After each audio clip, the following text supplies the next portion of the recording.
First of all, we need to know what the Pulitzer Prize is. The Pulitzer Prize was founded in 1917.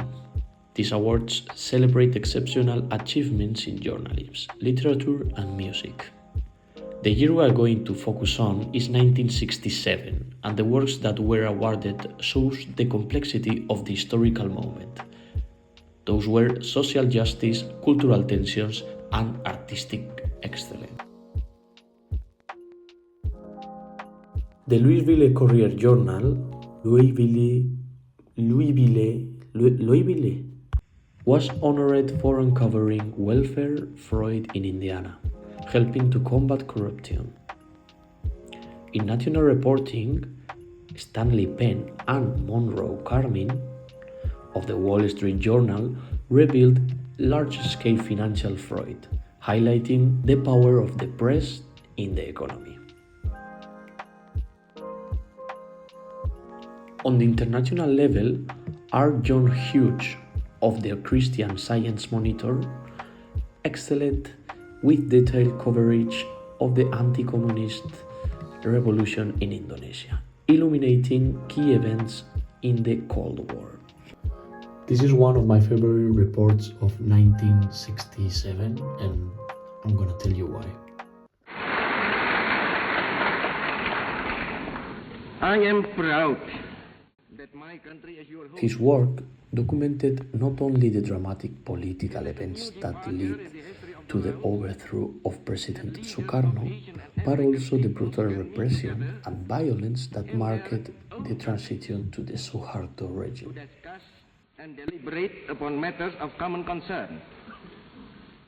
It was a time when information about Southeast Asian countries was limited to Western readers. Hughes illuminated the internal dynamics of Indonesia, a politically and economically strategic country.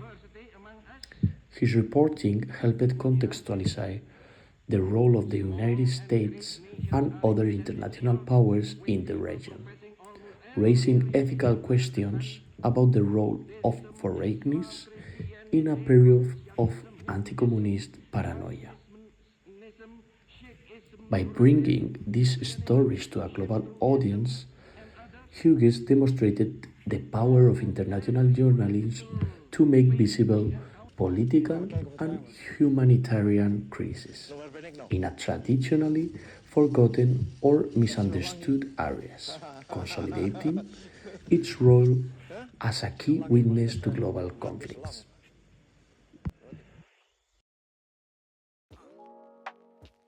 In history, William Goldsman's exploration and empire delved into the expansion of the United States to the West, while Justin Kaplan, in his biography Mr. Clemens and Mark Twain, presented Mark Twain from a fresh and human perspective.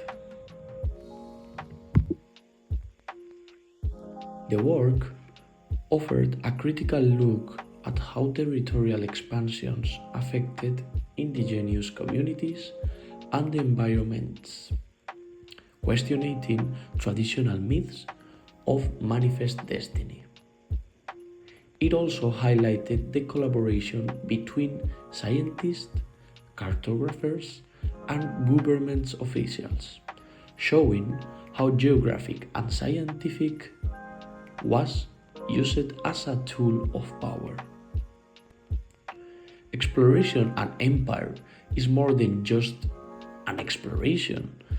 It is a reflection on the impact of imperialism and ambition on American history.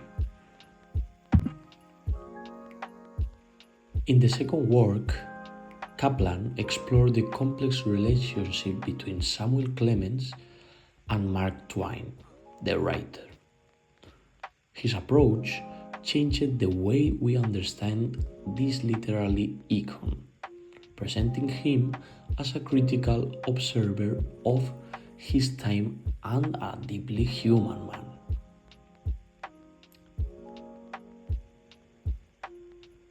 Both works transformed the way we see history and its protagonists, connecting the past with the dilemmas of today.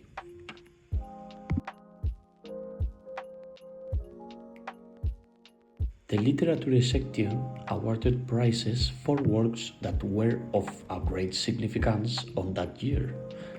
In fiction, Bernard Malamud's The Fixer is called, tells the story of Jacob Bock, a man wrongly accused in a context of anti-Semitism, exploring themes of injustice and redemption.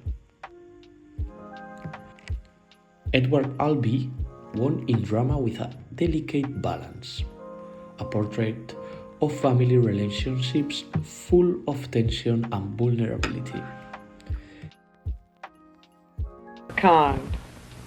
I have gone out, a possessed witch, haunting the black air, braver at night, dreaming evil. I have done my hitch over the plain houses, light by light. Lonely thing, 12-fingered, out of mind. A woman like that is not a woman quite. I have been her kind. In poetry, Annie Sexton made an impact with Live or Die, an introspective and moving work about her personal struggle with mental illness. A woman like that is misunderstood. Annie Sexton's work demonstrates that poetry can be a refuge and also a confrontation with ourselves, inviting readers to reflect on their own lives, fears, and hopes. In a world that was beginning to speak more openly about internal struggles, Live or Die stood as a symbol of authenticity and courage. Annie Sexton's work demonstrates that poetry can be a refuge and also a confrontation with ourselves, inviting readers to reflect on their own lives, fears, and hopes. In a world that was beginning to speak more openly about internal struggles, Live or Die stood as a symbol of authenticity and courage. If I could have seen through my magical transparent belly, there would have been such ripening within.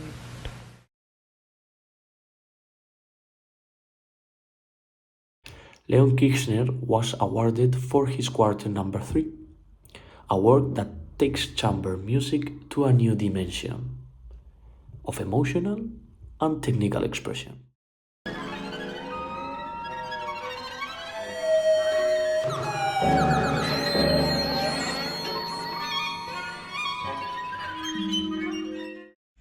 The Quartet No. 3 also exemplifies Kirchner's ability to balance technical innovation with a deep artistic sensibility. The work challenged the expectations of music listeners, and its emotional depth and technical complexity made it important within the contemporary repertoire, opening so new possibilities for future generations of composers. Half diminished seventh chords or augmented.